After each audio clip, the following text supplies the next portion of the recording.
de las sillas. Maravilloso Dios. Aleluya. ¿Quién es el que vive, hermano? A su nombre. Maravilloso es nuestro Dios. Es para nosotros un gozo tener en esta hora de la mañana por acá al pastor Miguel Palencia, que es el portador de la palabra. Gloria al Señor que está por acá con nosotros. Pase por acá, pastor, vamos a orar. Extienda su mano sobre él. Todo aquel que vino preparado a escuchar la voz de Dios. Todo aquel que vino preparado a escuchar la voz de Dios, póngase sobre sus pies y extienda su mano hacia acá. Padre, gracias en este momento especial. Seguimos rogando tu misericordia que se extienda sobre este pueblo. Tu palabra va a ser predicada a través de la boca de tu siervo. Tú eres el que llenas los cántaros con el aceite de la unción. Él hoy es un cántaro que necesita rebosar del aceite de la unción para darnos de esa palabra del cielo. Hoy se encuentra tu hijo con su esposa, su hija, aquí. Guarda su casa ahí en Barranquilla. Haz cercos y vallados de ángeles alrededor de los hogares de mis hermanos. Mientras tu palabra es predicada aquí, Señor, reprendemos toda venganza del enemigo en contra de nuestros hogares. En el nombre de Jesús te damos gracias, Señor. Amén. Y amén. Den un fuerte aplauso al Señor. Gloria al Señor. Dios bendiga al pueblo santo. Dios bendiga al pueblo santo. ¿Quién es el que vive? Cristo. Y a su nombre. Gloria a Dios. Y a su gloria. Y con Cristo tenemos. Si está en victoria, denle un aplauso de victoria bien fuerte al Rey de Reyes, el Señor de Señores, al que se merece toda la exaltación, porque aquí el invitado especial es Él. Amén. Gloria a Dios. Me acompaña mi esposa Yolanda Beatriz Petro, mi hija Yolanda Sofía Palencia. Y gracias por recibirnos en casa. Gloria al Señor. Vamos al libro de Daniel. El libro del profeta Daniel, capítulo 1.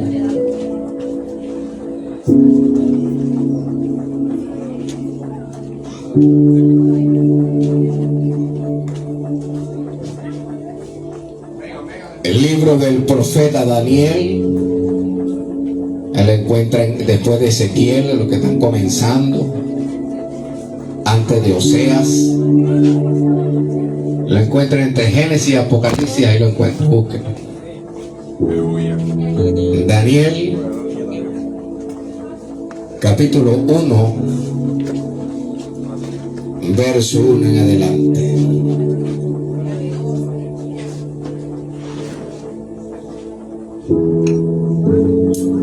Leemos en el nombre del Padre, del Hijo, del Espíritu Santo. Amén.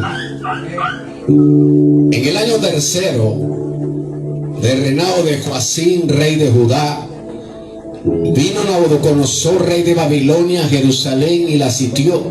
Y el Señor entregó en sus manos a Joacim, rey de Judá, y parte de los utensilios de la casa de Dios, y los trajo a tierra de Sinar, a la casa de su Dios, y colocó los utensilios en la casa del tesoro de su Dios.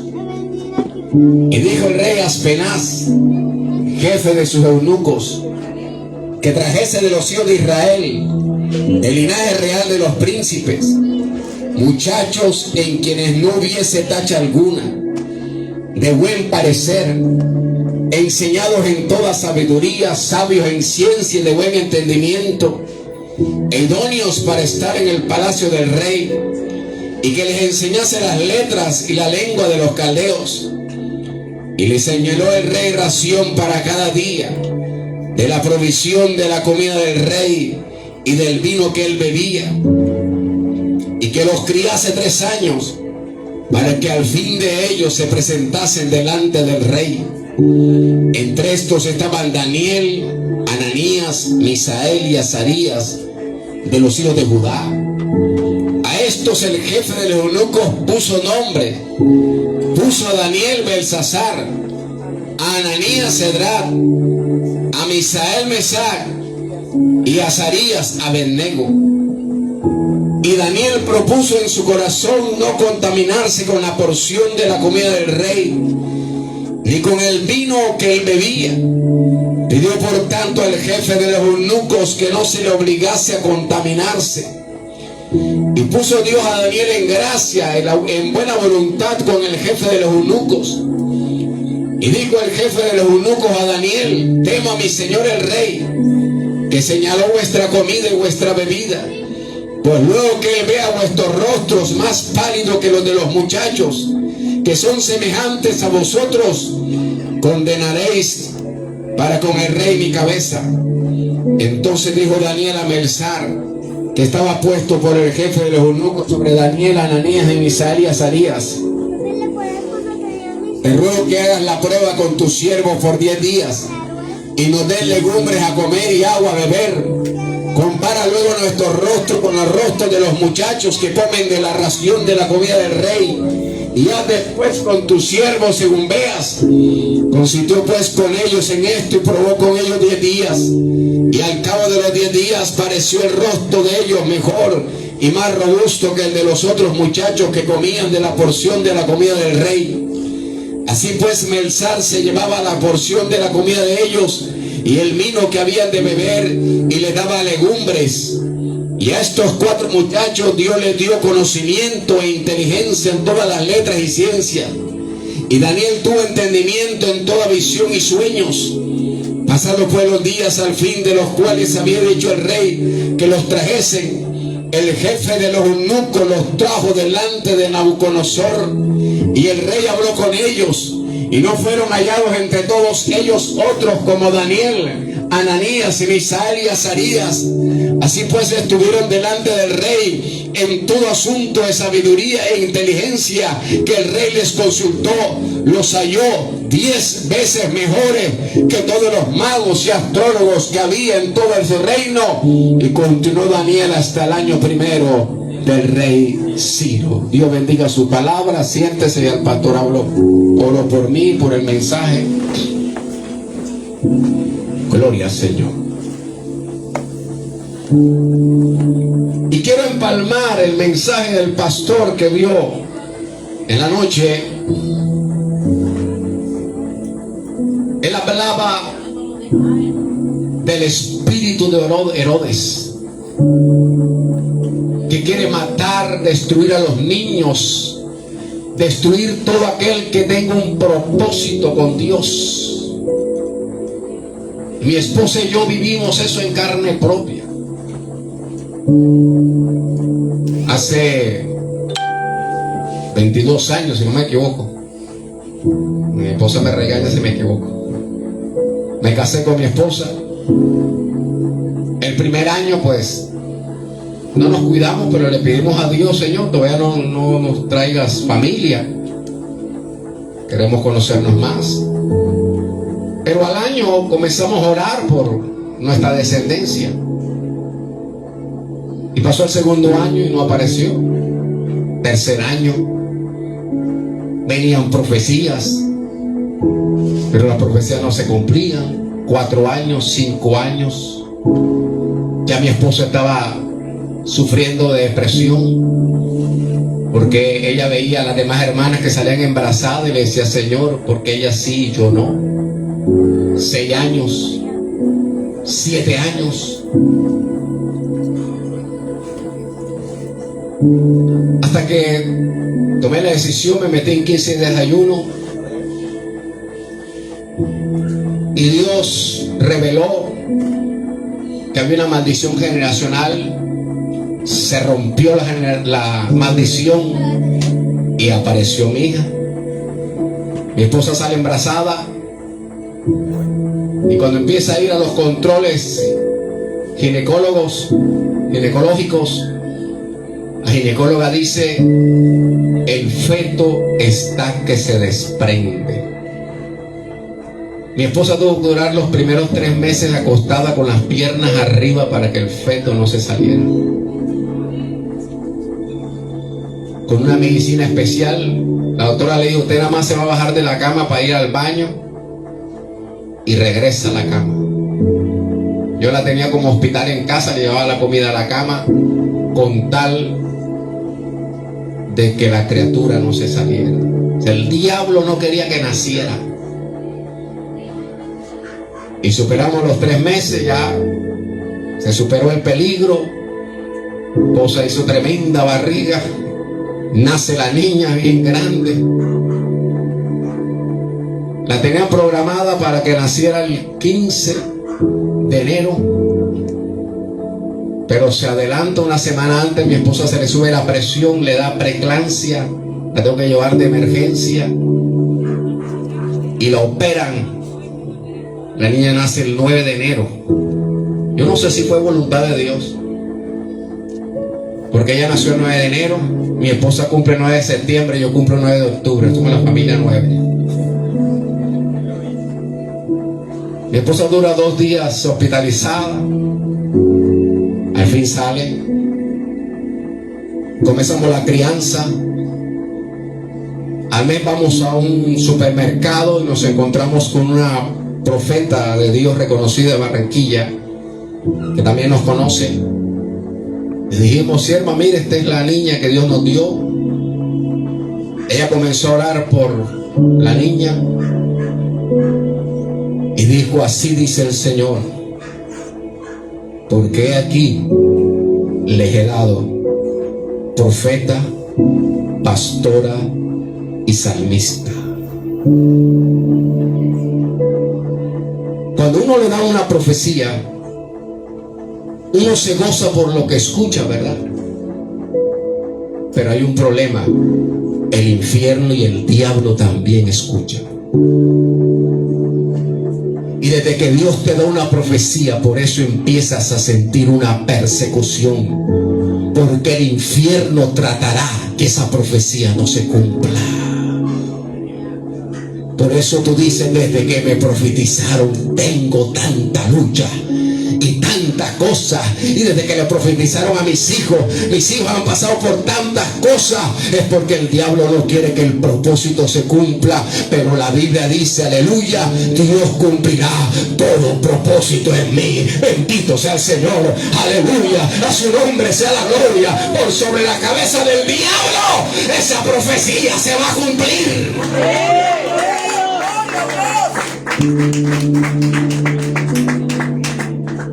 A los 3 meses de mi hija nacida, un día se tapa, no puede hacer del cuerpo. Llamamos al pediatra, le empieza a mandar medicinas, empezamos a aplicar todas las medicinas.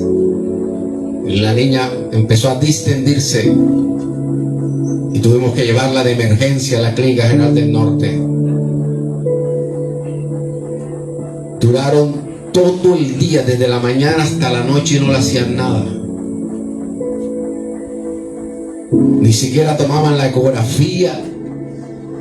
Yo tuve que reclamar. Recuerdo que mi suegra llegó de su trabajo en la noche a ver la niña a la clínica. Cuando vio el estomaguito así extendido, dice: ay, esa niña se va a morir. Yo: hay poder en la sangre de Cristo, no se va a morir. Y yo recuerdo que me arrodillé en la camilla de emergencia, le puse la mano a mi hija y reprendí. Y mi hija comienza a vomitar materia fecal. Cuando las enfermeras vieron eso, llamaron enseguida al pediatra enseguida. O sea, ahí sí corrieron, enseguida le metieron una sonda, comenzaron a sacar eso. Ahí sí buscaron al especialista, no, ya se había ido. La ecografía la hicieron al día siguiente. A las 12 del día siguiente, el diablo quería matarla. Y cuando le hacen la ecografía, el ecógrafo nos dice: invaginación intestinal, esto es de operación. Fue un balde frío que nos cae. Cuando buscaron al especialista, confirmó el dictamen: hay que operarla. Empezamos a clamar, programar la operación al día siguiente. Pero ahí clamando, de pronto la niña ensució un poquito. Yo dije: Señor hizo la obra. Pero cuando llegó el cirujano, le dije: doctor, la niña ensució, hay que operarla. Y la metió al quirófano. Le cortaron 10 centímetros de intestino. La operación fue tan perfecta que no hubo necesidad de pasar la UCI, se la pasaron a pieza. Pero el doctor dijo: los 5 primeros días son decisivos. Ahí dormíamos mi esposa día y noche junto a esa cuna. Dejaban nada más quedarse una sola persona, pero yo me encerraba en el baño, me escondía en el baño. Cuando pasaba el guardia a sacar la visita, duraba 1 hora, después yo salía. La enfermera no decía nada, los dos nos quedábamos ahí. Y recuerdo que cuando iba el 5.º día, mi esposa en la madrugada de pronto siente un dolor, pero tan fuerte, que se retorció. Y Espíritu Santo decía, me dice: espíritu de muerte. Yo le pongo la mano a mi esposa, yo reprendo. Y ella dice que al instante el dolor se le fue. Hermano, y a los segundos, por allá en el corredor de otra pieza, salió una mamá gritando: ¡ay, mi hija se muere, se muere, se muere! Y se murió esa bebé. O sea, el demonio, antes de irse al abismo, se llevó una bebé por delante porque quería matar a nuestra bebé. Y como nosotros éramos los que intercedíamos, entonces atacó a mi esposa. Pasaron los 10 días, todo salió bien, le dieron de alta y se recuperó. Pasaron los años, aparentemente no había ningún problema.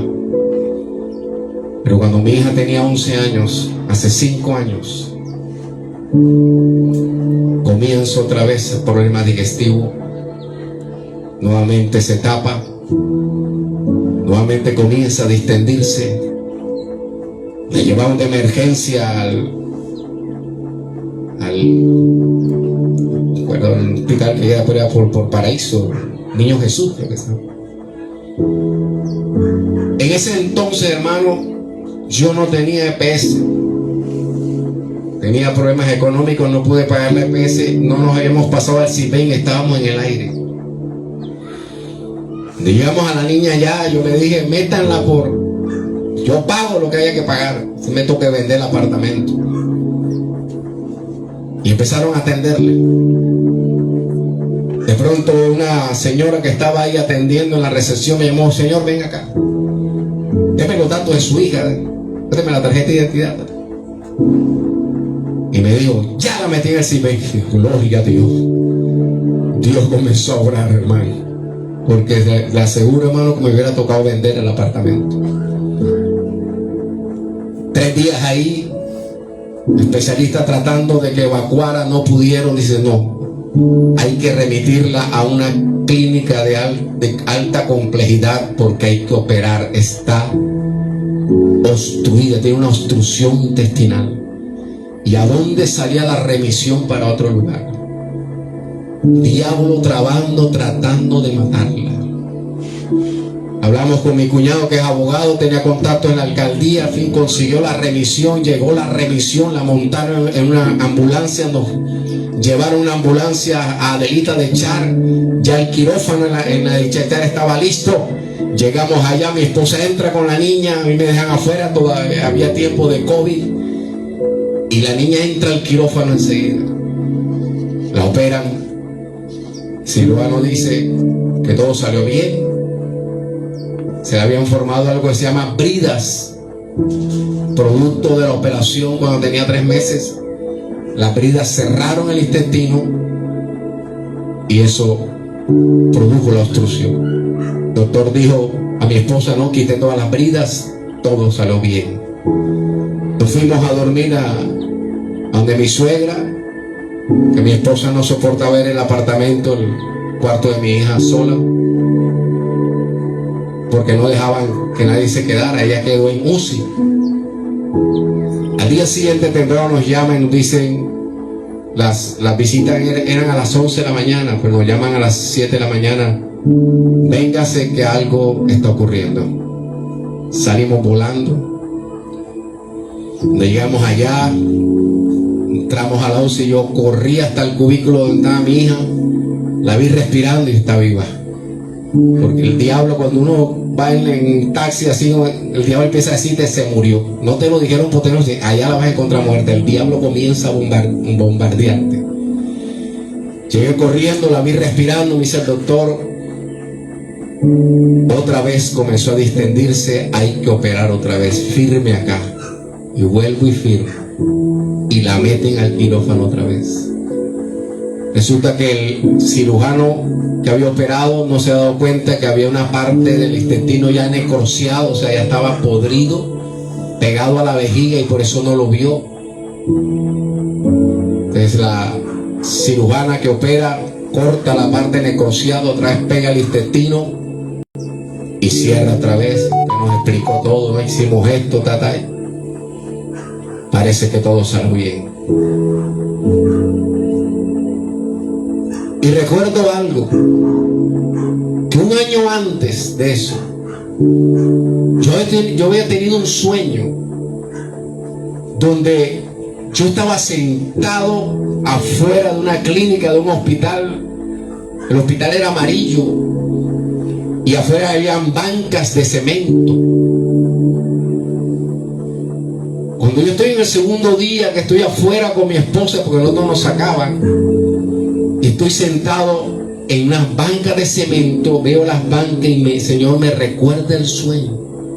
La diferencia es que el adevita de echar es gris, pero ya Dios me había, y cuando yo tuve ese sueño, yo reprendí el sueño, desautoricé, no sabiendo quién era quien estaba en esa clínica. Pero Dios permitió eso. Durábamos todo el día afuera de la clínica, del hospital, hasta las 9 de la noche, por si nos llamaban, por si algo. Hermano, nosotros nos gastábamos 50,000 pesos diarios, almuerzos y taxis. Y la obra, yo estaba a tiempo completo en la obra del Señor, y la obra no tenía esas entradas. Yo no sé de dónde aparecía, pero aparecía. Me llamaban pastores de otra ciudad, de otro país. Pastor Miguel, vaya a Efecti, recoja, vaya a Western Union, recoja. Le mandé tanto, Dios tocaba y suplió todo. Nos vamos a dormir y el tercer día nos vuelven a llamar. Corran, que la niña está desmejorando, otra vez volando para allá.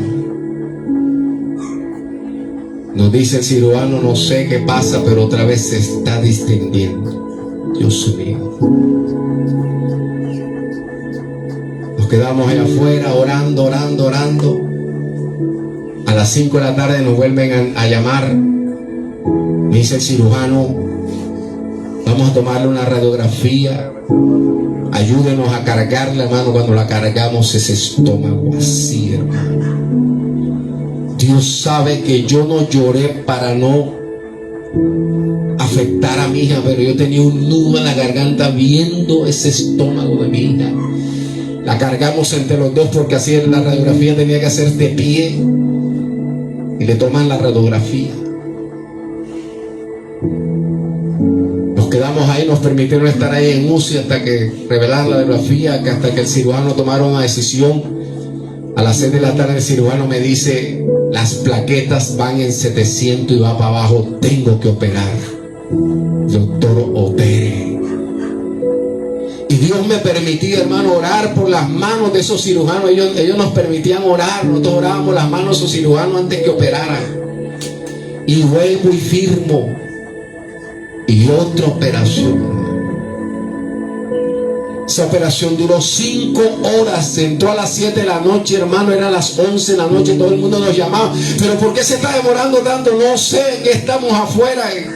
Y uno en cirugía uno puede tocar la puerta hasta que no termine, eso no te abre ni te dan razón de nada.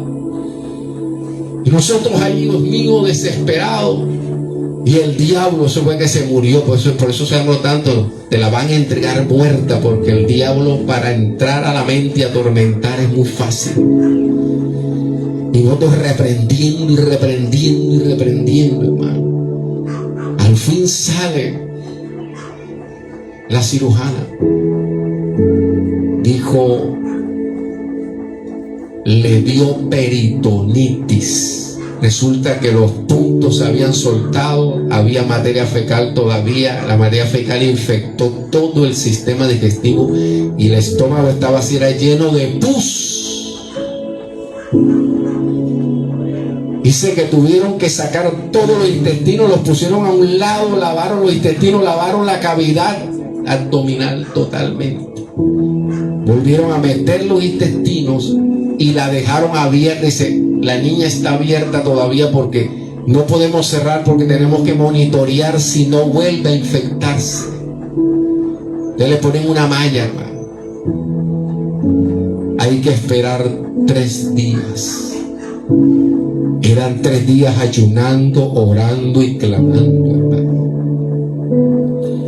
A los 3 días, muchos pastores oraron por el mundo entero. El pastor Carlos de Lazo oró. Mi esposa lo llamó, él oró, y le agradezco tanto. Y todo el mundo orando, hermano, hasta en Holanda, Estados Unidos, Argentina, por todas partes clamaron. Colombia, Barranquilla, por mi hija. A los 3 días, nos dice el cirujano, quitó la malla y no había rastro de infección, gracias a Dios. De la peritonitis, hermanos, son pocos los que se salvan, y de esa magnitud mucho más. El doctor dijo, me dispongo a cerrarla y esperemos que sea la última operación. Nosotros dijimos, amén, así va a ser. La cerró, pasó a UCI. El doctor dijo, los primeros 3 días son críticos. Mi hija estaba entubada. Entrábamos a orarla, a ungirla. Nos permitían nada más 1 hora de visita por la cuestión del COVID. Dios tocaba a esos pastores, a esos médicos, y nos dejaba hasta 2 horas, 3 horas ahí con ella, y nosotros orando, leyéndole la palabra, ungiéndola. Y pasaron los 3 días y la gravedad disminuyó. Comenzó el proceso de recuperación. A la niña le hacen una ileostomía, o sea, para que todos los puntos, todas esas operaciones se cicatrizaran. Le pusieron que evacuara por bolsa. Eso algo fue también terrible.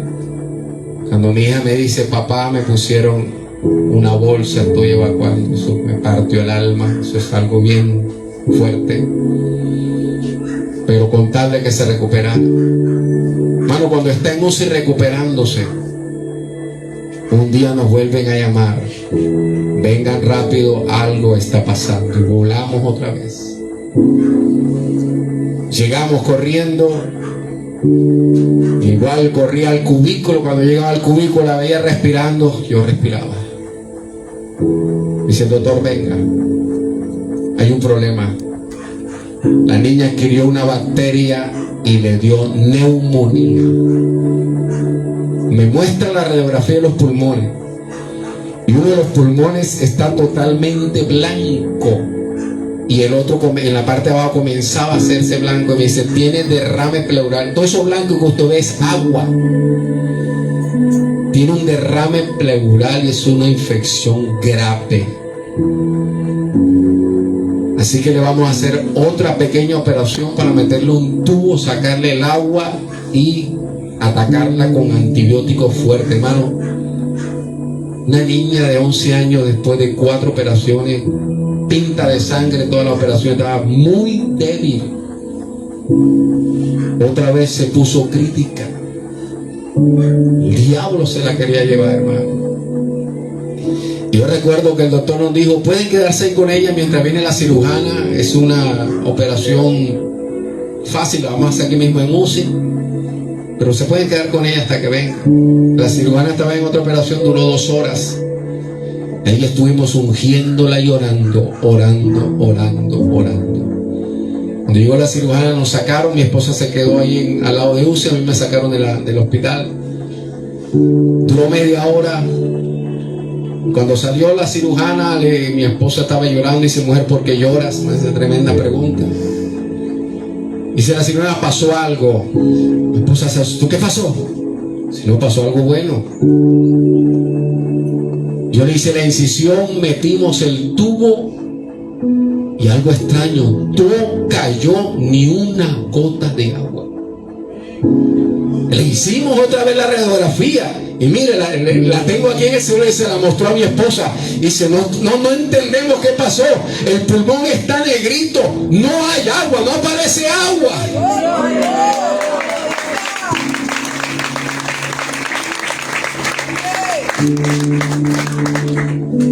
Dice, le vamos a dar el tubo 5 días por si de pronto sale. 5 días el tubo. Se le pone una bolsa abajo. Hermano, no cayó una sola gota porque Dios desapareció el derrame pleural. Y ese mismo Dios que hace milagros está en esta mañana, en este lugar. Y hoy va a obrar milagros si tú lo crees.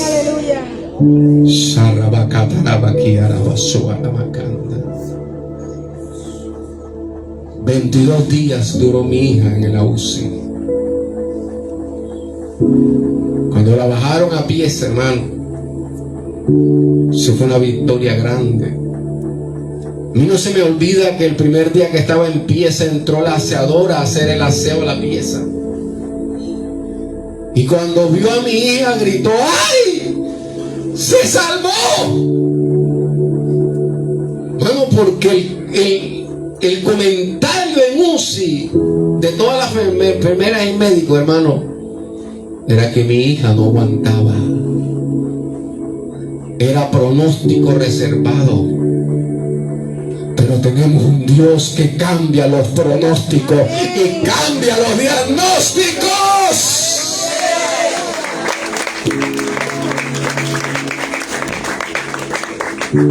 A su nombre, a su nombre, bendito sea el Señor. Hasta que se recuperó y mi hija salió en victoria. Y aquí está mi hija sana para la gloria de Dios. Bueno, un fuerte aplauso al que vive para siempre.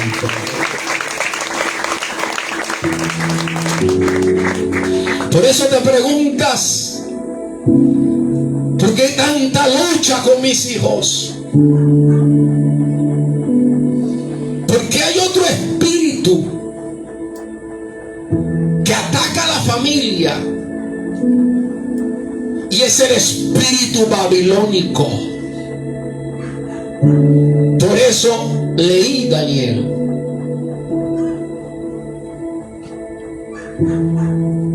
Por la desobediencia de Israel, de Judá,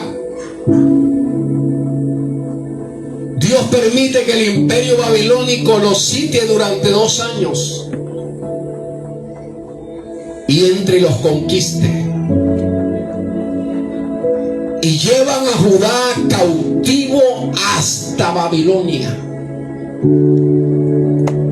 Pero los babilónicos no se llevaron a todo el mundo, se llevaron los mejores.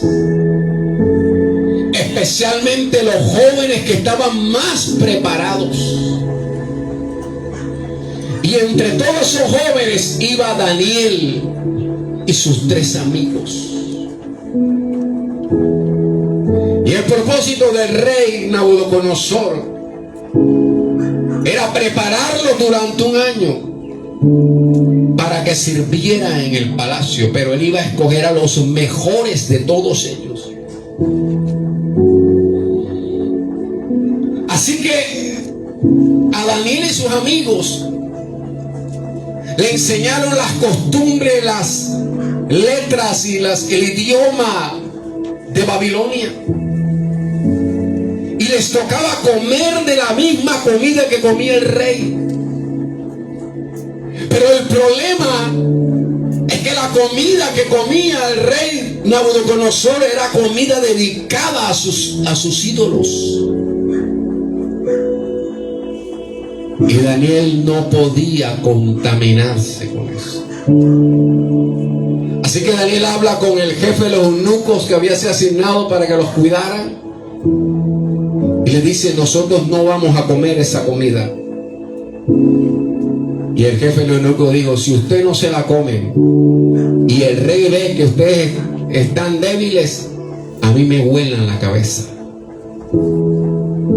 Dios le dio sabiduría a Daniel y le dijo: vamos a hacer una cosa, vamos a probar 10 días. En 10 días danos nada más legumbres y compara nuestro rostro después con los demás. ¿Sabe qué comió Daniel y sus 3 amigos durante 10 días? Arroz y verduras y granos. No comió, como dicen nosotros en Barranquilla, liga. No había liga. Y hay hermanos que a veces se entristecen cuando toca, hermano, comer arroz al monstruo, arroz con huevo. Y a veces nos toca, hermano, comer arroz al junior, arroz con líneas de salsa de tomate por encima. A veces nos toca comer arroz a la santidad, arroz con queso. O nos toca comer arroz a la sierra. ¿Cuál es ese, pastor?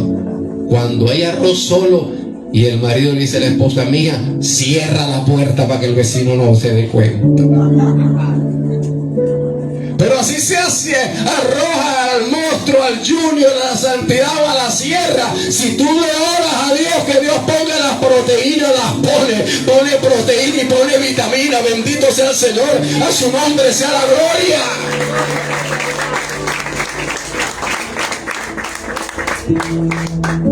Y a los 10 días dice la palabra que los rostros de Daniel y sus amigos eran más robustos, más rosados, más bonitos que los que habían comido carnes. Así que los dejó quietos y ellos siguieron comiendo legumbres. Porque dice la Biblia: porque Daniel propuso en su corazón no contaminarse con la comida del rey. Pero mire la malicia de ese espíritu babilónico. ¿Qué hicieron con los nombres de ellos?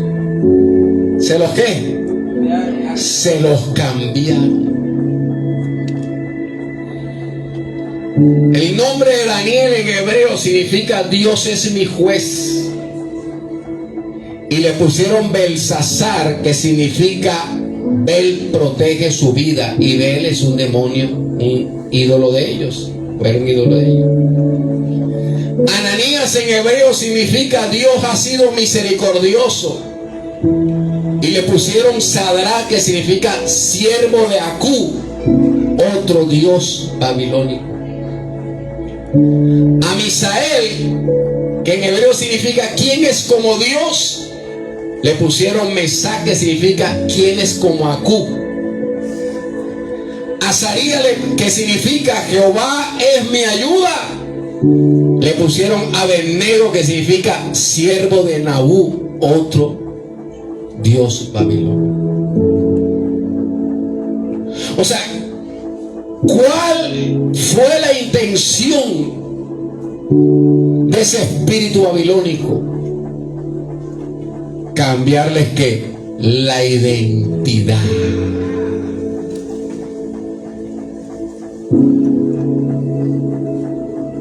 Cuando usted se va a identificar en algún lugar, le dicen saque su documento de identidad, y en la cédula aparece: mi nombre es Miguel Ernesto Palencia Castillo, número 8533225. Usted se identifica con su nombre que aparece en la cédula.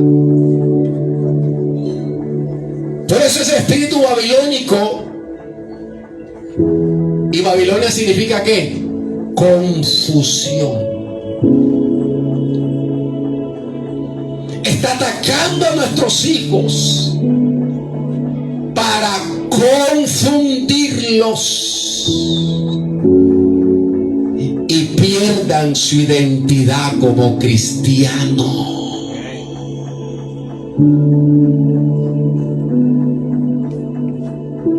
Por eso en los colegios, hermano, hay una moda. ¿Sabes cuál es la moda? El ateísmo. La mayoría de los jóvenes no cristianos en los colegios se están proclamando ateos.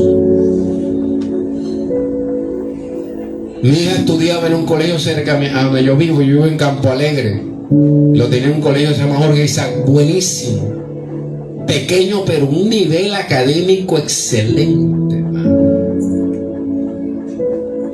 Y me tocó sacarla porque todos los compañeros eran ateos. Y la coloqué en un colegio cristiano. A su nombre.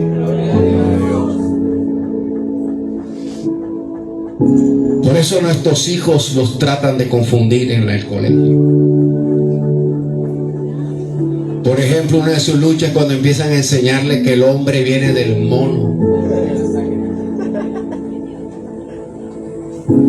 Que el mundo se creó, el universo se creó con una explosión llamada el Big Bang. Y si usted no los prepara, hermano, bendito sea el Señor, comienzan a creer en eso. Comienzan a creer en la evolución, en la teoría de Darwin. Y comienzan a dudar que el que nos creó fue Dios. Usted tiene rabo de mono por ahí. A su nombre. Comienzan a hacerlos dudar para que vayan perdiendo su identidad. A su nombre. A su nombre. Y otro ataque de ese espíritu babilónico es atacar la virginidad de las niñas y de los niños.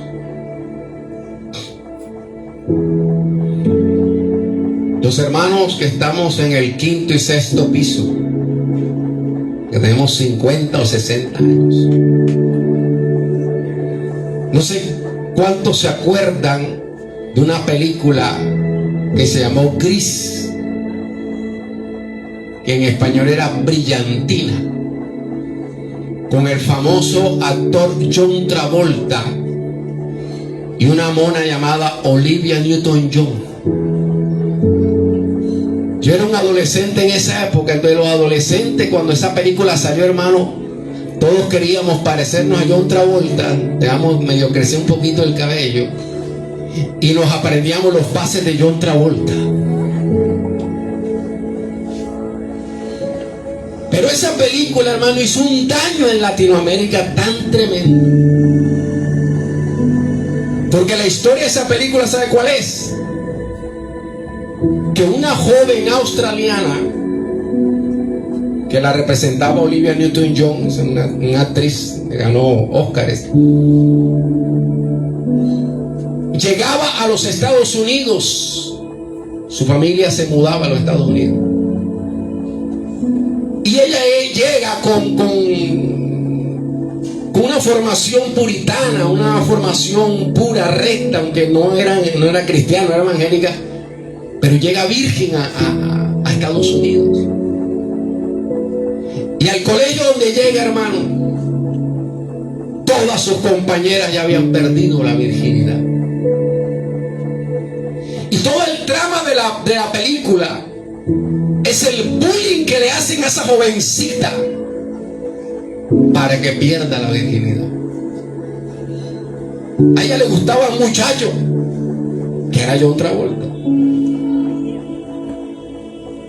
Y ellos, hay una escena donde van a cine, pero en Estados Unidos hay cines que usted no se sienta en sillas ni en un teatro, sino en un parqueadero, donde las personas ven el cine desde el carro.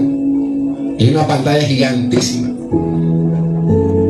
Y ella está con el muchacho en el carro, y en medio de la película el muchacho empieza y le toca el seno. Y la muchacha viene y ¡pam!, le suelta la cachetada, abre la puerta del carro y sale corriendo. Al día siguiente el muchacho contó eso en el colegio y ella fue la burla de todo el colegio. Y toda la película es la presión a que ella pierde la virginidad. Y en la última noche de graduación, tristemente ella cede. Y esa noche pierde la virginidad. Hermano, después que salió esa película, fue tan famosa que ocupó récord en taquillas. Hermano, la juventud en Latinoamérica comenzó a pervertirse. Y las jovencitas comenzaron a entregar su virginidad así. Si una película en pantalla gigante influenció tanto en la juventud de esa época, cuánto más ahora los celulares.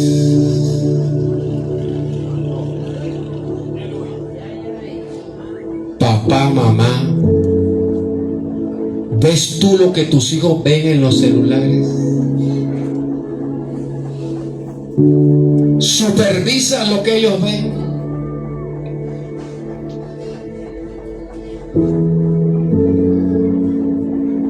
Muchos aprenden del sexo es a través de pornografía.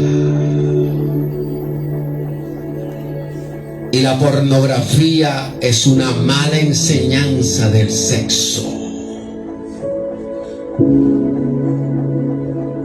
Eso no es lo que enseña la Biblia.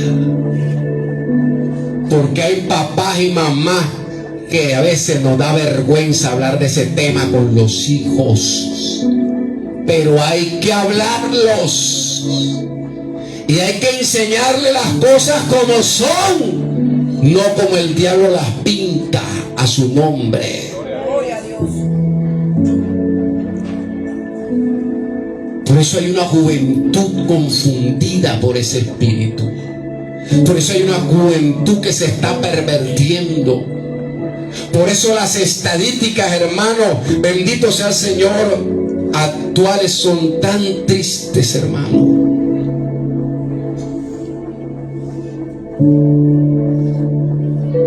Mire, en el 2025,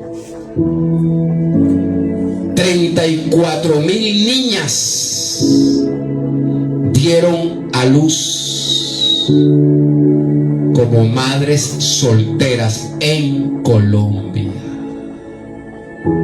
Estoy hablando de cifras reales.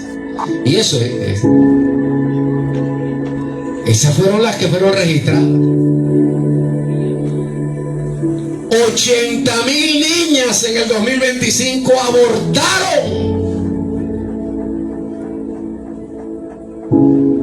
Y estas son las estadísticas que pudo constatar Bienestar. Pero ¿cuántas clínicas de aborto clandestinas hay?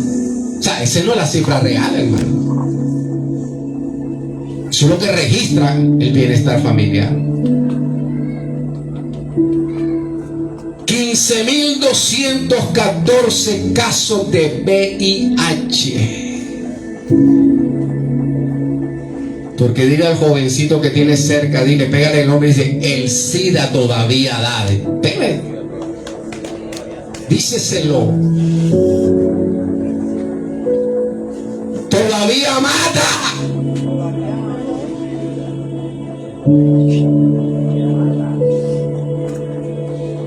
Lo que pasa es que la ciencia sacó unas medicinas que se llaman los antivirales, que logró disminuir la tasa de mortalidad. Y hay gente que es portadora y no se muere, pero es portadora. O sea, le pega el SIDA a los demás, pero él no se muere. A su nombre. 6.908 menores de edad consumieron sustancias psicoactivas, marihuana, tabaco, alcohol en Bogotá nada más. Ahora se imaginen toda Colombia. Y vuelvo y repito, esos son los que han llegado a centros de salud que pueden ser registrados. O sea, esta cifra es mucho más. A su nombre.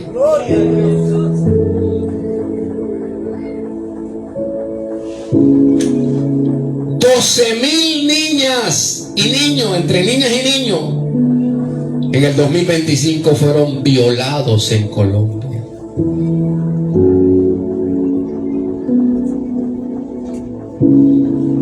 Y 926.000 niños desertaron de los colegios en el 2025. Casi 1 millón, hermano.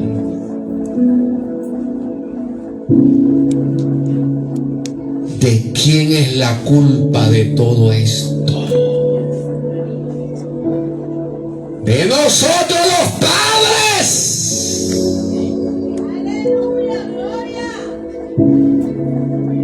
El problema no es el mundo, el problema no es la sociedad, el problema no es el diablo, el problema somos nosotros primeramente.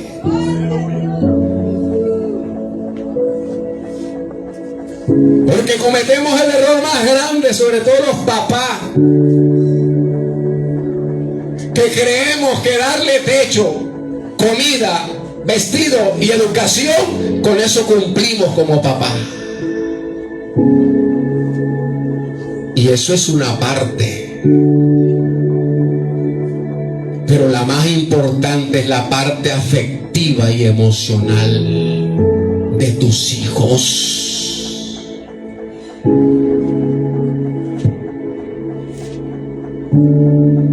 ¿Usted quiere ser un papá cuyos hijos se sientan seguros?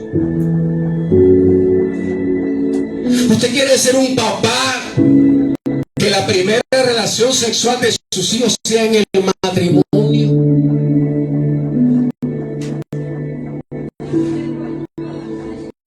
¿Usted quiere ser un papá cuyos hijos tengan fama de ser hombres y mujeres íntegros? ¿Usted quiere ser papá de hijos que resistan la presión malsana de sus compañeros? Que se ganen el respeto y la admiración de sus compañeros. Que puedan decir no a las drogas y al alcohol. Que tu hija pueda decirte algún día: gracias papá, porque te encuentro cuando te necesito.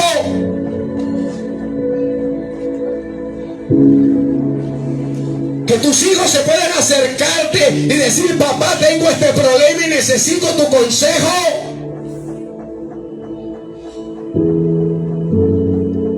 Ser papá de hijos que admitan sus errores, que sean perdonadores y que sean pacientes con los demás.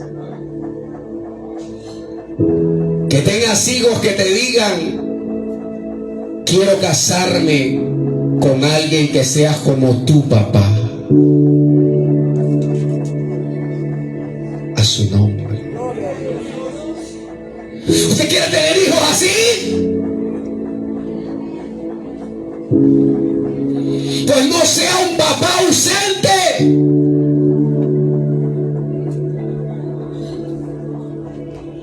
Estados Unidos es el país de las estadísticas. Entrevistaron a 7.000 prostitutas y le preguntaron por qué se prostituían.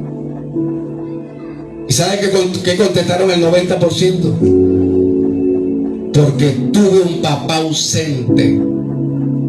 Y si lo tenía en casa, nunca me abrazó, nunca me dio amor, nunca me dijo te amo.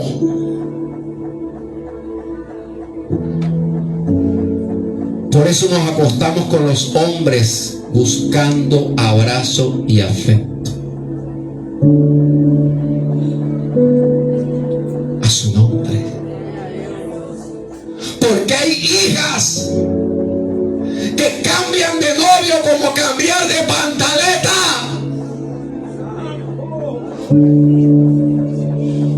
Porque hay hijas promiscuas que se acuestan con el uno y con el otro.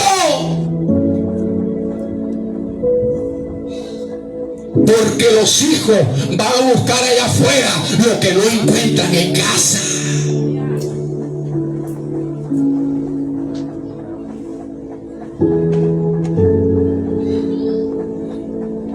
Porque un hijo se vuelve drogadicto y pandillero. Porque en la casa no le dan la importancia que él se merece.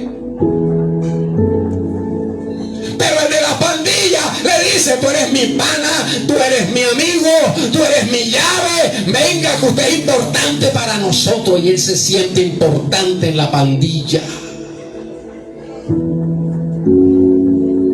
A su nombre.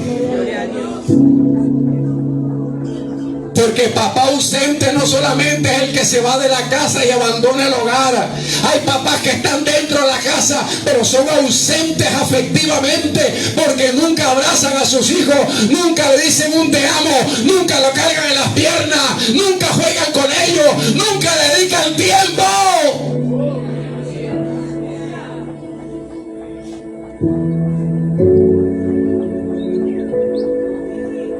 Yo tuve un papá ausente, efectivamente. Frío, militar.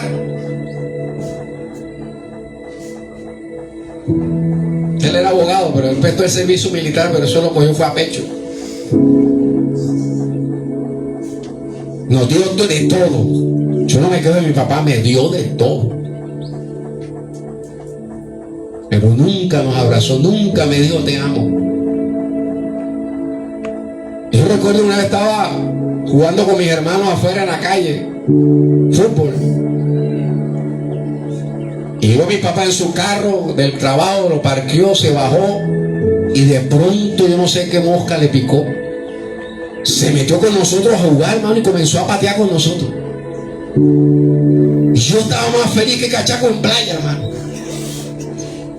Y duró como 15 minutos, como 10 minutos jugando con nosotros porque se cansó, le la lengua, ya no puedo más. Y se salió. Hermano, fueron los 10 minutos más felices de mi vida como hijo. Y el resto de mi juventud deseé que eso se volviera a repetir y nunca se repitió.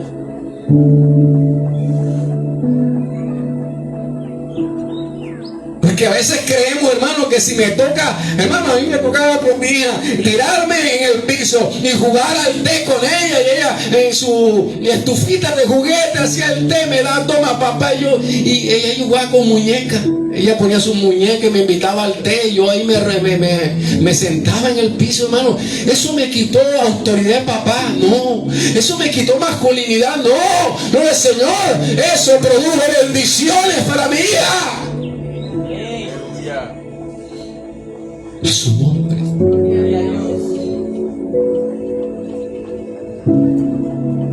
Cuando uno le enseña, hermano, y le da ese afecto, se vuelven como Daniel y sus amigos. Dice: Dios les dio inteligencia y sabiduría en toda letra y ciencia.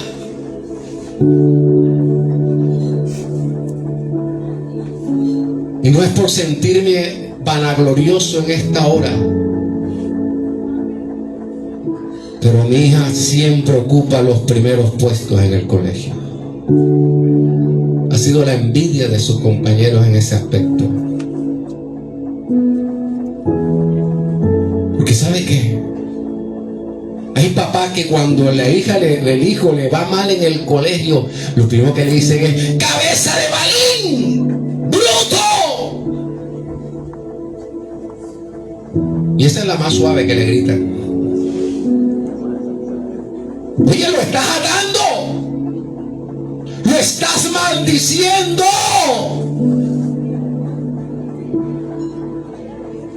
Me hay hermanas que me traen a los hijos al altar. Pastor, sáquele los demonios a mi hijo. Yo no oro al niño, yo la oro a ella. El niño no tiene la culpa, es ella que lo tiene endemoniado, es ella.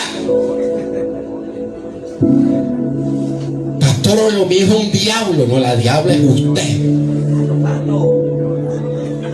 que no tiene sabiduría para criar a los hijos. A su nombre, a su nombre. En un colegio, la profesora de religión le hizo una pregunta a los niños y le dijo: niños, ¿qué es el infierno? Y esos pelados mirándose el uno al otro. Y de pronto uno levantó la mano y dice: profesora, yo le digo que es el infierno. A ver, Pedrito, ¿qué es el infierno? El infierno es mi casa. Y Pedrito, ¿por qué dices eso? Mi papá llega borracho, le pega a mi mamá, nos patea a nosotros, se gasta toda la plata en ron, nos hace pasar hambre. Uy, mi casa es un infierno, profesora. Y pasó el tiempo, como 6 meses, y la nueva profesora hace otra pregunta: niños, ¿quién me dice que es el cielo? Nuevamente todos se quedan mirando. ¿Quién va a saber? Otra vez Pedrito levanta la mano: profesora, yo le digo que es el cielo. Ay, Pedrito, ¿qué es el cielo? El cielo es mi casa. Un momento, Pedrito, hace 6 meses dijiste que tu casa era el infierno. ¿Ahora qué? ¿Cómo así que ahora es el cielo? Dice: sí, profesora, porque hace 2 meses una mujer llegó con un libro negro, le predicó a mi mamá. Mi mamá se convirtió, comenzamos a ir a la iglesia y hace 1 mes mi papá también se convirtió. Ya no se emborracha, ya no nos pega, ya no se gasta la plata. Ahora mi casa es el cielo.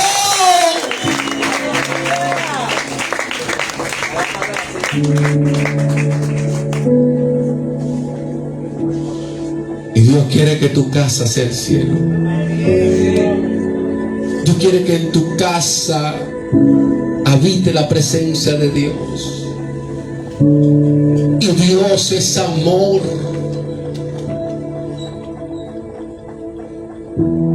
Yo sé que aquí muchos padres no han sabido dar amor a sus hijos y afecto porque son víctimas.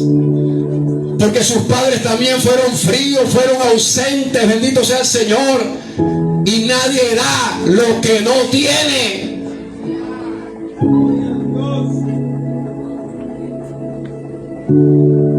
Pero quiero decirte algo. Dios diseñó el corazón con 3 depósitos. Con un depósito para ser lleno del amor del papá. Con otro depósito para ser lleno del amor de la mamá. Y con un depósito para ser lleno del amor de Dios. Pero ese depósito tiene una característica: el del amor del papá con el de la mamá no se comunican. Yo respeto aquí a las madres solteras que con buenas intenciones le dijeron a sus hijos: hijos, no importa que su papá se haya ido, yo les voy a dar el amor que él no les da. Y te has desvivido por ellos. Te ha tocado pelear, luchar y levantarlos sola. Y darles todo tu amor, ha derramado todo tu amor sobre ellos. Pero quiero darte una mala noticia: jamás has podido llenar el depósito del papá. Y tú le preguntas a esos hijos: ¿te hace falta tu papá? Y por muy malo que sea, te van a decir: sí me hace falta. Porque Porque eso es lo que la psicología llama el vacío afectivo. Pero la buena noticia en esta mañana, pues yo creo que ya tarde, no sé,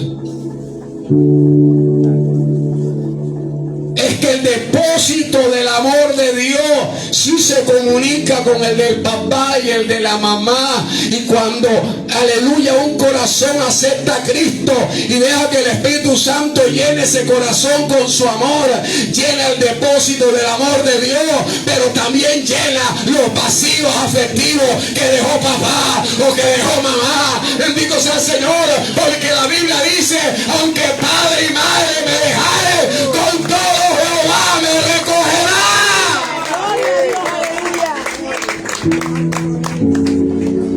A su nombre, a su nombre.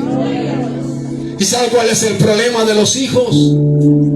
Es que el vacío afectivo que haya dejado papá, y en algunos casos mamá, lo tratan de llenar con cualquier cosa que el mundo les ofrece.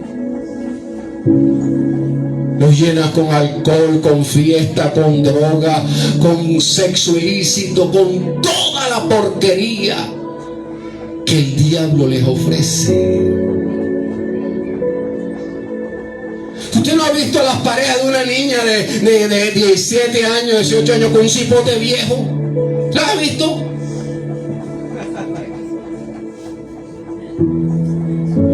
¿Novios? Esa niña no está buscando un novio. Está buscando ¿qué? El papá que nunca tuvo. A su nombre.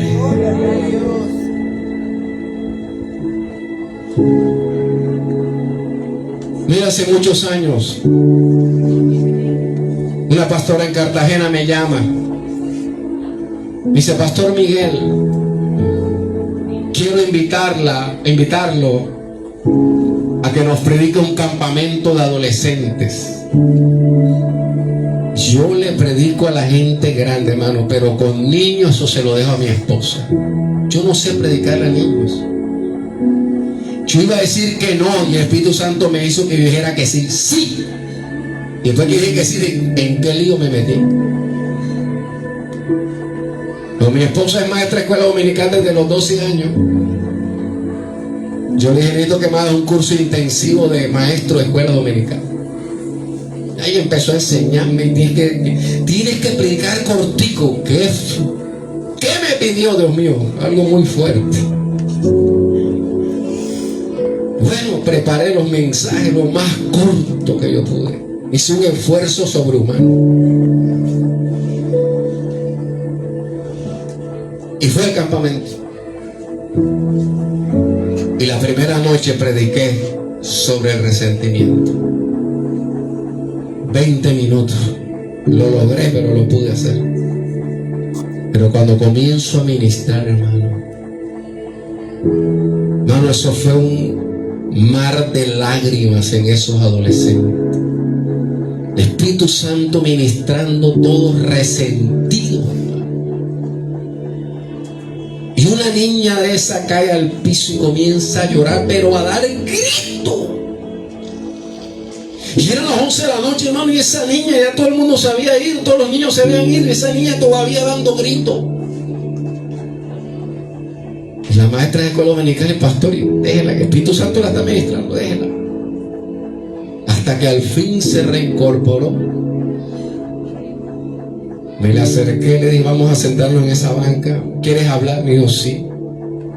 Nos sentamos. Le dije: ¿por qué llorabas tanto? Me dice: pastor, usted sabe que el dolor, yo vivo con hermanastros, o sea, un hogar disfuncional que llama. Usted sabe el dolor que a mí me da que llega mi papá a la casa, abraza a mi hermanastra, le da un beso, le da un dulce, le dice: te amo. Y a mí de lejos nada me dice: hola, ¿cómo estás? Tú no sabes el dolor que eso a mí me da. Y se levantó el buzo y me muestra 2 cortes profundos y dice: 2 veces me he intentado suicidar.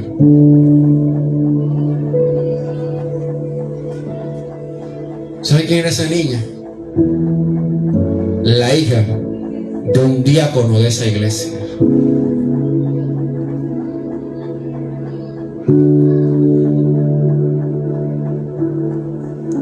Y empecé a hablarle del perdón y a ministrarle para que perdonara a su papá. Al siguiente día también la tomé, la traté.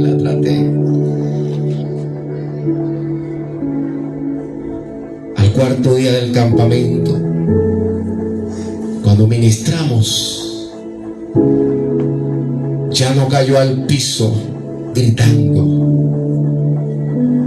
Ya la vi danzando en el Espíritu, porque había podido perdonar al papá y el Espíritu Santo la llenó de su Santo Espíritu. ¿Cuántos dicen gloria a Dios?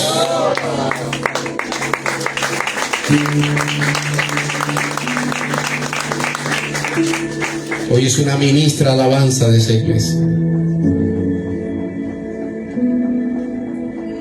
Pero ¿cuántos de nuestros hijos, de los que están aquí, no están resentidos con sus papás?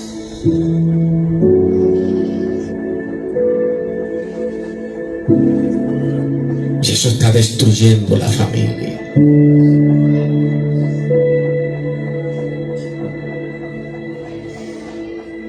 Porque los papás somos tan orgullosos que no admitimos nuestros errores y mucho menos le pedimos perdón a nuestros hijos,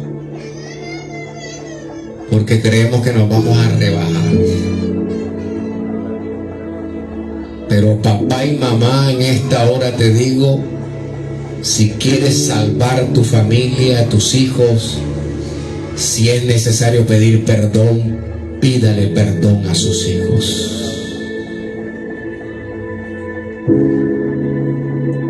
A su nombre. Y para terminar, si el Espíritu me deja,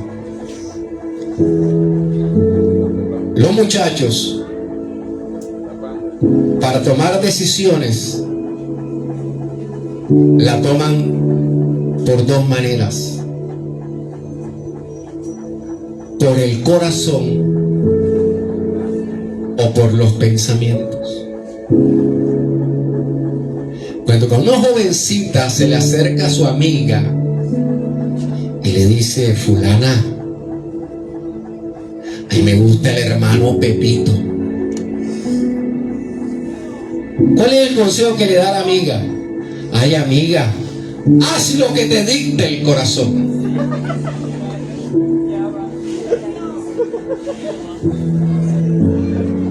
Jóvenes, les pregunto, ¿sí será sabio dejarse y tomar decisiones por el corazón? Vamos a la palabra. ¿Más que dice la palabra? Vamos a Jeremías.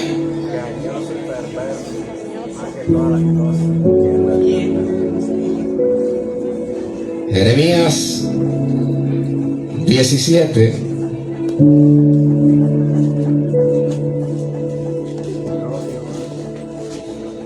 Verso 9.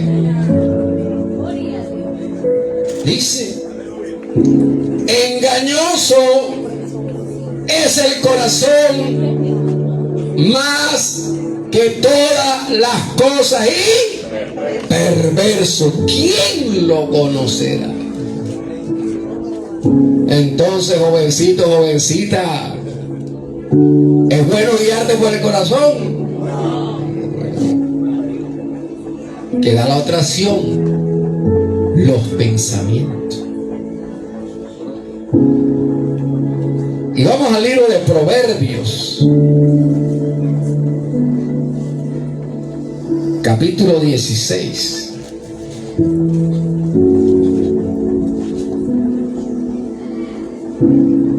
Verso 25.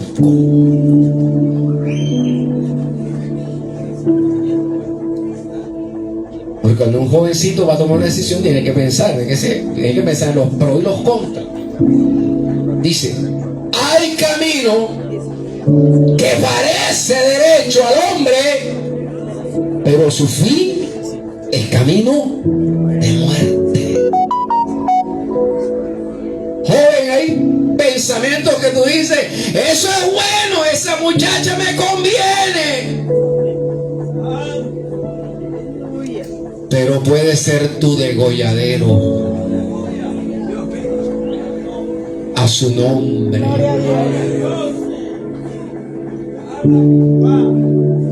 Cuando la jovencita cristiana le atrae un compañero del colegio mundano,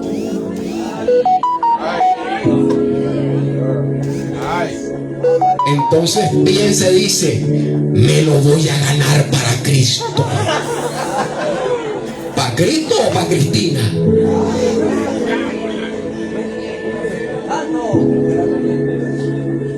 Mira, algún día que Dios me dé la oportunidad de una conferencia sobre el noviazgo, yo llego a los caminos del Señor a través de una novia, pero no cristiana.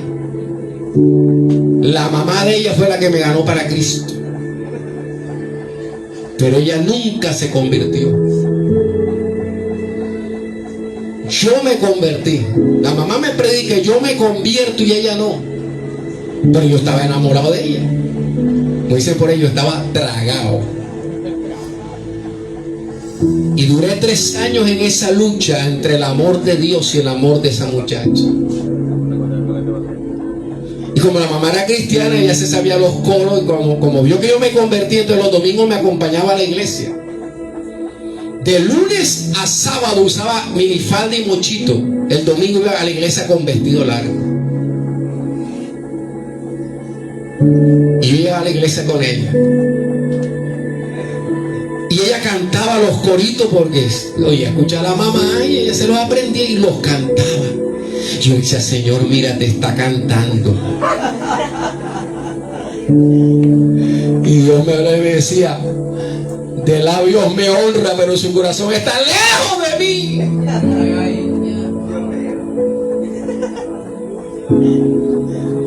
Y a los 3 años de esa lucha, yo orando para que se convirtiera, y orando y ayunando para que se convirtiera, y nada. Yo nunca vi un corazón tan duro, hermano. Imagínense. Ella una vez se compró unos zapatos apretados, pero eran tan bonitos, pero como era terca, se los compró, me apretaban un poquito. Y fuimos a bailar, hermano, al día siguiente, tremendo sobrecallo que le salió una cosa. Se pareció un espolón, cosa tan fea se le formó ahí, por terca. Tenía que ponerse curitas color cuero para que, cuando se ponía sandalias, para que eso no se le viera feo, andaba con curita color piel. Bueno, un día fuimos a un culto y en el culto Dios le desapareció el sobrecallo. ¡Fua! Y le dejó la cicatriz, hermano, para que se diera cuenta, para que se acordara toda la vida del poder de Dios. ¿Tú te crees que se convirtió, hermano? Señor. Y a los 3 años ya Dios comienza a hablarme y decirme, estás en yugo desigual. Abría la Biblia así, ¿cómo se llama? La famosa ruleta bíblica, y que el Señor háblame, ¡pah! Estás en yugo desigual. Prendí la emisora, estás en yugo desigual. Iba a una iglesia y la prédica, estás en yugo desigual, hermano, y por todos lados Dios me hablaba. Un día un joven de otra iglesia, yo le cometí mi problema y le está pasando esto, y un joven muy maduro, muy espiritual. Dice, mira, Miguel, si tú te montas en una mesa y ella está en el suelo y le agarras la mano y comienzas a jugar a que tú la montas en la mesa o que ella te baje de la mesa, ¿quién crees que gana? ¿Quién cree usted que gana? Jóvenes, ¿quién gana? Ella, porque está más firme y te va a bajar de la mesa. Me dice el joven, por eso es más fácil que ella te saque de la iglesia que tú la metas a la iglesia. Y al fin entendí, hermano, y comprendí la cosa. Y bueno, Señor, está bien, acepto. Estoy en yugo desigual, pero estoy tragado. ¡Ayúdame! Y todas las madrugadas decían, Señor, ayúdame. Si tú no sacas este sentimiento de aquí, yo no voy a poder. Y un día, yo me cito con ella en una cafetería, en cuestión. Y cuando yo estoy esperándola, ella se retrasa y se retrasa. Hermano, el Señor me da una visión. Y veo un muchacho mono alto así en su casa, en la sala, dándole un beso. Y ella así, toda retrasada, toda sobrada. Ay, perdón, inventando un poco de excusa. Yo le digo, oye, ¿sabes qué? Ahora que te estaba esperando, y vi una visión, vi esto, esto y esto. Ay, no, ese es el diablo que te está tratando de engañar. Ahí sí sabía vivir. Pero yo me quedé con la cosita. Y empecé a estudiar, ya su comportamiento conmigo ya no era el mismo. Ya estaba cambiando. Un día la recogí en el trabajo para salir. Me dijo, ay, mi amor, hoy no puedo salir contigo. Voy a salir con mi hermana a comprar unas cosas. Y ella quiere ir sola conmigo. Y yo, oh, listo, no es problema. Le cogimos un bus. Y bueno, yo te acompaño, tú te vas en tu casa y yo sigo. Bueno, cogimos el bus. Y te sabes que los buses siempre paran en las esquinas, por lo general. Ella vivía a mitad de cuadra y el bus pasaba por enfrente de su casa, pero siempre se bajaba en la esquina. Cuando está llegando a su casa, yo la acompaño hasta la puerta trasera. Ella timbra, me da un beso de despedida y el bus lo paró en la esquina. Avanzó y paró enfrente de su casa. Cuando se abre la puerta trasera, hermano, ella se baja y yo veo que de la casa sale el muchacho mono que vi en la visión y la abraza. Dios mío. Y ella se va a abrazar así, miro así para el disimulo para el bus y yo viendo ese espectáculo.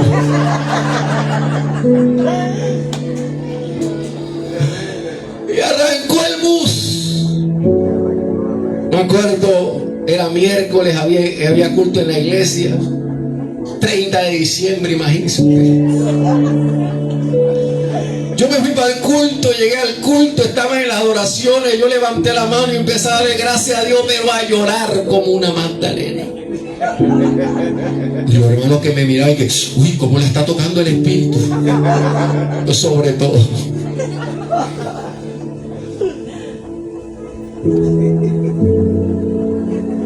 Y al día siguiente le devolví todas sus cosas.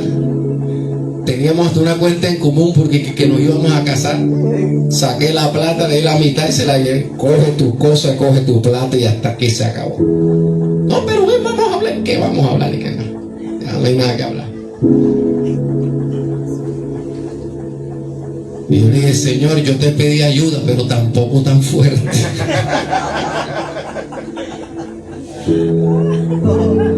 A su nombre. Entonces ese es el engaño, ¿verdad, jovencita? Puede, hermano, que el jovencito mundano sea bien lindo, monos azules, trigueños, que se parezca yo no sé a quién, gloria al Señor, al actor más famoso, más hermoso, gloria al Señor, pero aunque lo veas bonito por fuera, es un diablo por dentro.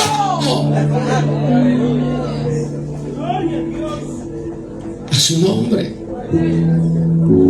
Ay, pastor, y entonces desenrédeme ese cuento. Si no me puedo guiar por el corazón, ni me puedo guiar por los pensamientos, entonces ¿cómo? No te vayas, espérate. Vamos a Jeremías otra vez, 17, ¿dónde está?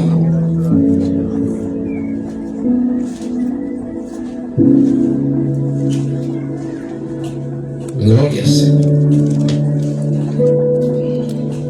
Jeremías 17, pero el verso 10 dice: yo Jehová, que escudriño la mente, que pruebo el corazón, para dar a cada uno según su camino, según el fruto de sus obras. A su nombre.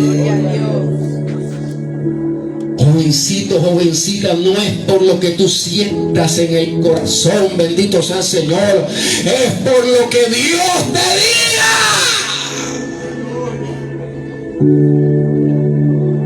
Tienes que aprender a oír la voz de Dios.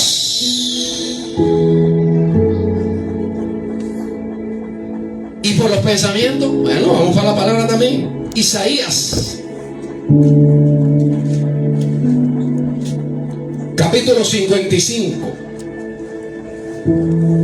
verso 8 dice: porque mis pensamientos no son vuestros pensamientos, ni vuestros caminos mis caminos, dijo Jehová.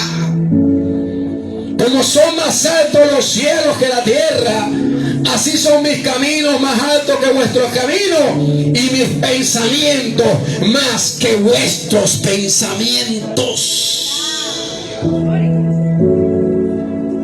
El joven tiene que aprender a escuchar los pensamientos de Dios. Por eso siempre aconsejo a los jóvenes que están recién convertidos, no se ennobien. A su nombre. Gloria a Dios. Yo me acuerdo una vez que estábamos en un viernes violento en el estadio Romelio Martínez. Y como yo era líder de jóvenes, yo bajaba, estaba en la directiva de jóvenes, me tocaba bajar a ayudar a hacer liberaciones. Y está el pastor Carlos Reyes ministrando y los endemoniados cayendo, man. Y había una jovencita con stock, con un chorcito que cayó al piso así, endemoniada. Y yo estoy junto al baterista del grupo musical de jóvenes y escucho cuando dice: uy, carne nueva. Y le quedo yo mirando, Dios mío, casi que lo ministro fue a él. Sácale los demonios de concupiscencia, hermano. Qué rabia me dio.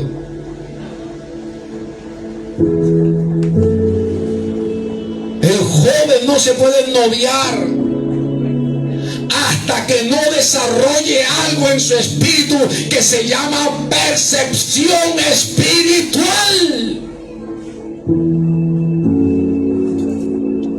¿Qué es la percepción espiritual?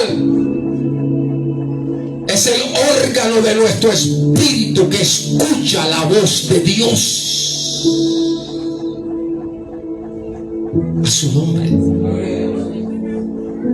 Porque si tú no desarrollas eso, hay tres voces que te hablan. La voz de tus propios pensamientos, la voz del enemigo y la voz de Dios.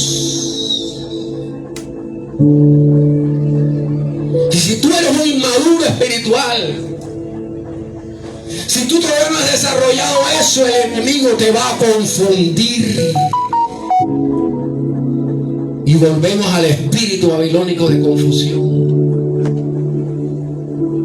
Por eso hay tantos jovencitos, hermano, que dentro de la iglesia que se casan mal y fracasan. Yo recuerdo, hermano, yo estaba en la junta de jóvenes. Llegó a nuestra iglesia de otra iglesia una jovencita muy bonita, blanca, cabello largo, delgadita, parecía una modelo. Mano, tenía una unción para cantar, hermano. Mano, la pusimos en una vigilia, hermano, y eso bajó la gloria de Dios cuando cantó. ¡Wow! A mí me tocó predicar en esa vigilia, pero ella ministró la alabanza. ¡Wow! Tremendo. Y cuando terminó la vigilia, yo me acuerdo que yo le dije: mira, jovencita, yo no te conozco, pero yo quiero enseñarte algo. La unción que tú tienes, cuídala, porque la unción cuesta tenerla, pero es fácil perderla. Y bueno, resulta que la muchacha se conoce con otro joven de la iglesia que estaba estudiando odontología, el joven. y le pone el ojo y se novian, hermano. Hermano, apenas se novió, se le fue la unción. Cuando cantaba no se movía ni las hojas cuando pasaba brisa. Se fue, perdió, y comienza a tener problemas con el muchacho. Hermano, en una pelea el muchacho llegó a pegarle a ella. Y la llamamos de la junta directiva, la sentamos aparte y le dijimos: mira, muchacha, si ese muchacho de novio te pega, de esposa te mata. Eso no es de Dios, ese noviazgo no es de Dios, hermano. Y ese que sí es de Dios, que Dios mostró, que Dios me habló, que te habló ni que nada. Bueno, tuvimos que hacer ayunos por ella, por esa joven, ese par de hoy. Gracias a Dios terminaron, gracias a Dios. Hoy en día ella está felizmente casada y él casado por otro lado. Se salvó esa pareja. Pero cuántos jovencitos, hermanos, eso pelean hasta con el pastor, con la pastora, no le presta atención porque ese es el mío, ese es el que Dios me dio, hermano, y en su terquedad se casan, porque es que uno como pastor no puede destruir algo. Toman su mala decisión, hermano, y uno no puede hacer nada. ¿Y cuántos no fracasan? Mi hermano, al año ya están separados. A su nombre.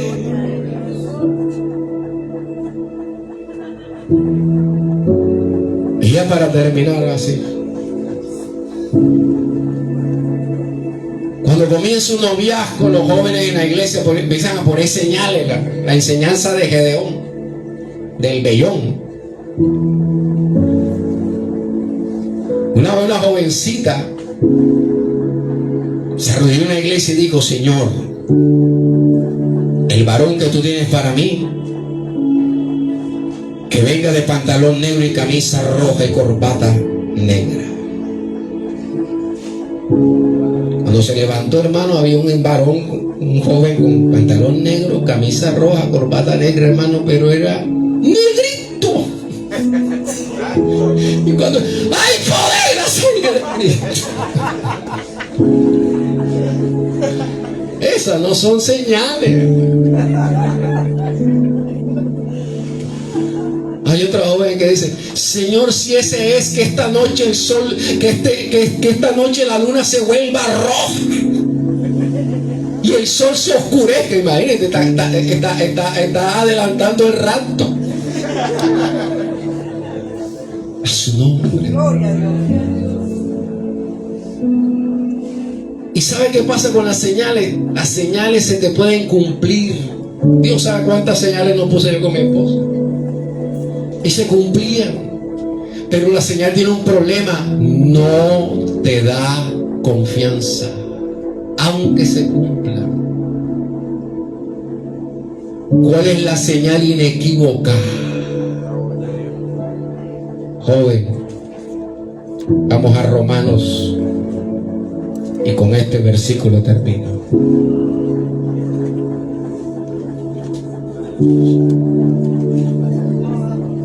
Romanos 14, 17.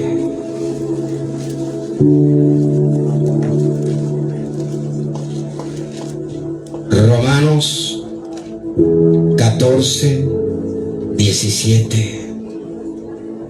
Porque el reino de Dios no es comida ni bebida, sino justicia, paz y gozo en el Espíritu Santo. Si esa relación que tienes o que estás comenzando, tú sientes que tu corazón se turba, que tú no tienes paz, eso no es de Dios. Y se te podrán cumplir todas las señales que tú quieras, pero la señal inequívoca es cuando tengo paz en mi corazón. ¿Cuántos dicen gloria a Dios? ¿Cuántos pueden aplaudir al Cristo de la gloria?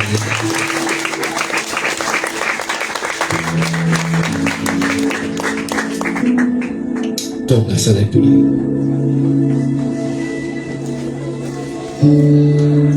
Para escuchar, el último consejo que le doy mientras el grupo musical pasa, para escuchar la voz de Dios,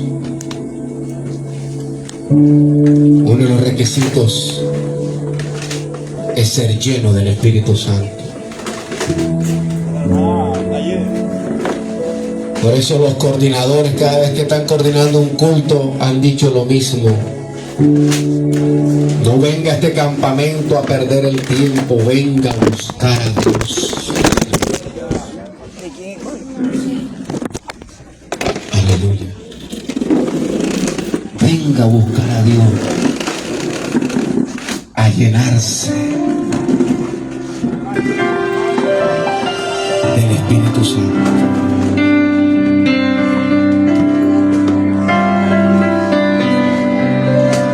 Y yo quiero hacer algo.